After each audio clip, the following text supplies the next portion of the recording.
So it's Rob's video log 5. Why your first draft should be a mess.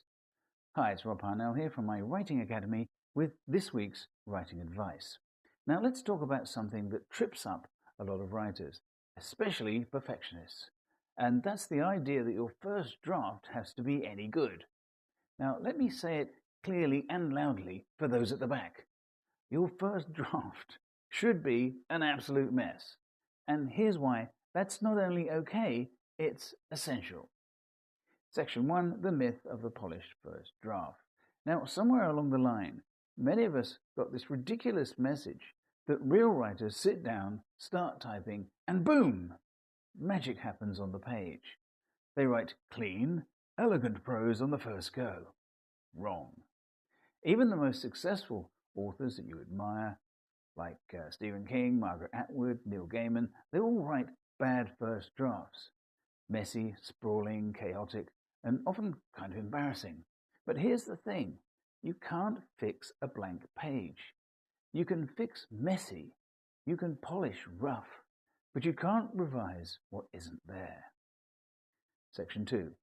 Permission to write badly. So, I want to give you permission right now to write badly. In fact, I want you to aim for it.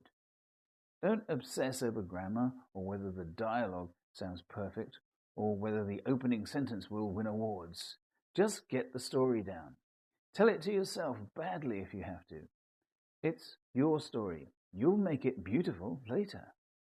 The goal of the first draft isn't to impress. It's just to exist.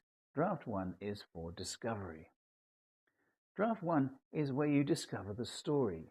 It's like the playground version.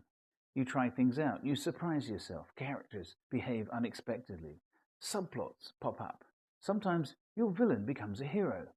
That's all part of the process. And if you're writing with an outline, great. But still, give yourself room to veer off.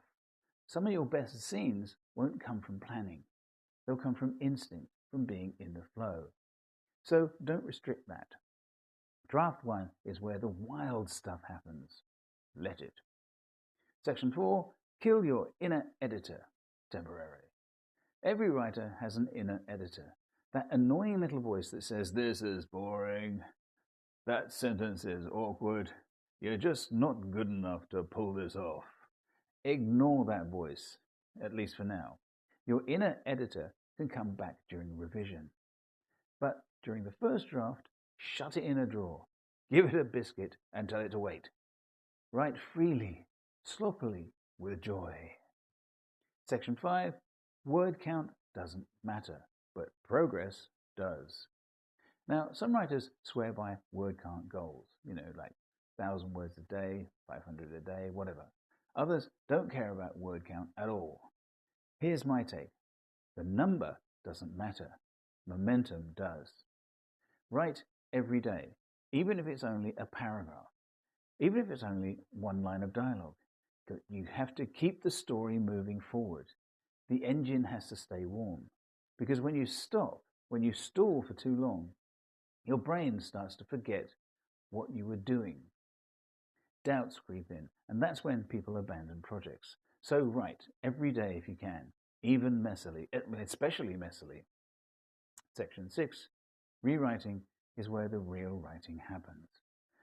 Here's a little industry secret. Professional writers don't write better drafts than you. They just rewrite better. They go over their stories 3, 4, 10, 20 times. They work with editors. They slash scenes, rewrite dialogue, rearrange chapters. That's all normal. The first draft, it's just raw clay. It's the sculpture that matters. And that comes later. So don't judge your writing too early. The masterpiece comes in stages. Section 7, final thought. Your story deserves to be finished. The most important thing to remember is this. Your story deserves to be finished. Not perfect, not polished, just over.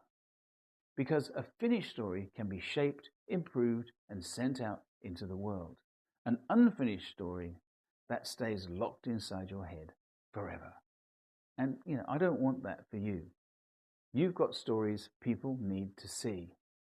ideas the world hasn't seen yet.